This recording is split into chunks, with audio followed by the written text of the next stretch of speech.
안녕하세요. 오늘은 알고리즘 문제풀이 PS에 대해서 설명해 드리도록 하겠습니다.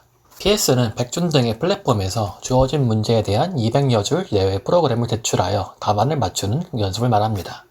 이런 문제를 풀 때에는 시간 복잡도와 공간 복잡도 등을 종합적으로 단시간 내에 고려해서 정확한 코드를 짜내야 합니다. 풀 때 언어에 제한이 없습니다만 보통 메이저한 C++, 자바, 파이썬으로 짜는 인구가 많습니다. 알고리즘 연습을 하는 것은 이것이 돈 많이 주는 회사에서 서류 거르기 전에 잘 써먹기 때문입니다. 따라서 대감진 머슴으로 일생을 살아가려면 공부를 해두는 것이 좋겠죠. 그 외의 용도로 연습을 하지 않으면 잘 못 푸는 영역이기에 고인물들이 유비를 놀려먹을 때 활용되기도 합니다. 이 두 가지가 알고리즘 연습을 하는 주요한 이유입니다. 그 외에 자신감 상승 및 알고리즘 대회 도전 등 여러 효능이 있다고 알려져 있습니다. 자세한 것은 나무위키를 참고하세요. 이때 알고리즘 연습을 해볼 수 있는 대표적인 플랫폼이 백준 프로그래머스 리코드입니다. 백준은 문제가 너무 많음이 장점이자 결점입니다. 문제가 난이도별로 정렬되어 있지 않기 때문입니다. 또한 많은 문제를 푸는 문제은행의 성격을 띠기에 C++과 C, 자바의 언어 서포트가 부족한 문제가 좀 있습니다. 1000번부터 순서대로 풀다 보면 1006번 문제, 습격자 초라하기에 경악스러운 난이도에 좌절할 수밖에 없게 됩니다. 프로그래머스는 C++ 이외에 여러 언어를 비교적 잘 지원합니다만 문제 수가 조금 적습니다. 이곳이 특이한 점은 카카오 공채 문제들이 올라온다는 것입니다. 다만 카카오 공채 문제들은 난이도가 상당하므로 입문자가 풀기에 적합하지 않습니다. 마지막으로 리코드가 있습니다. 리코드는 영어로 되어 있습니다. 미국 잘 나가는 기업 기출 문제로 이루어져 있습니다. 50% 정도의 문제가 잠금 상태로 되어 있어 과금을 해야지 열리는 구조입니다. 다만 문제를 틀리게 풀었을 경우 발레를 제공한다는 점이 매우 친절합니다. 또한 난이도 정렬도 지원합니다. 공통적으로 PS를 처음 입문하는 분들의 기본적인 알고리즘 이해가 낮은 것을 생각하면 문제풀이 사이트의 난이도가 너무할 정도로 어렵습니다. 그러면 노잼으로 느껴지고 준비를 안 하게 되어서 먹고 살 때 낭패를 보게 되겠죠. 다 먹고 살자고 하는 공부인데 너무 슬픈 일입니다. 그래서 입문으로 시작하는 분들께는 책이나 강의 등으로 시작하는 것을 권해드립니다. 책으로는 두 책을 언급하겠습니다. 먼저 여러 대학에서 알고리즘 강의에 활용되는 CRRS입니다. 기본적인 기론을 두껍게 설명하고 있습니다. 수학의 정석 같은 느낌으로 접근하면 좋습니다. 그러니까 학점 취득 같은 강제적 요인이 없으면 읽기가 정말 부담스러운 책이란 뜻입니다. 아무튼 읽으면 좋은 책임은 분명합니다만 항상 내일 읽게 되는 다이어트와 금연과 같은 책이라고 생각합니다. 그 다음으로 소개해드릴 책은 구종만의 알고리즘 문제 해결 전략이라는 책입니다. 줄여서 종만북이라고 불리는데요. 알고리즘의 대표적인 문제들을 가능한 쉽게 풀어서 설명하려고 노력이라도 한 책입니다.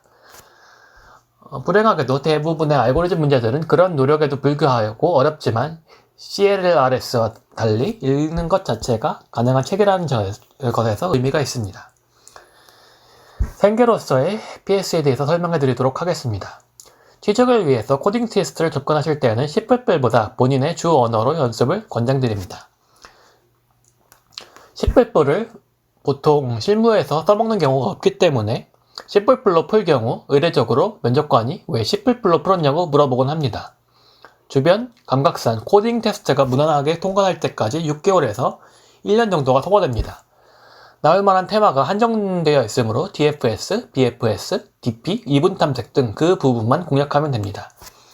이후 어떻게든 신입 코테를 통과하면 경력 코테가 쉽기 때문에 더 이상 건드릴 이유가 없을 것 같습니다.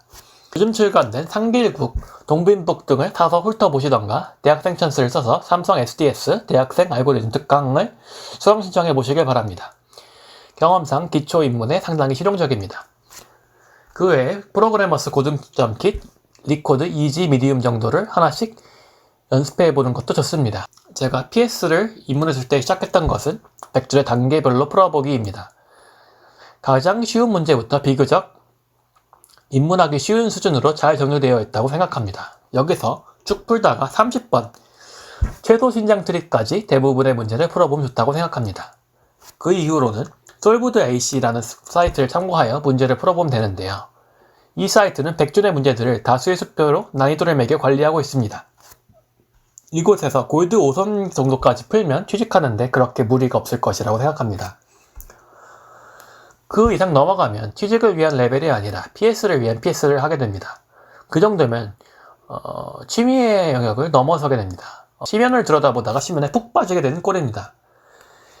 이런 분들이 이용하는 플랫폼과 대회들이 있습니다. 첫 번째는 코드포스와 에코더라는 문제풀이 온라인 대회입니다.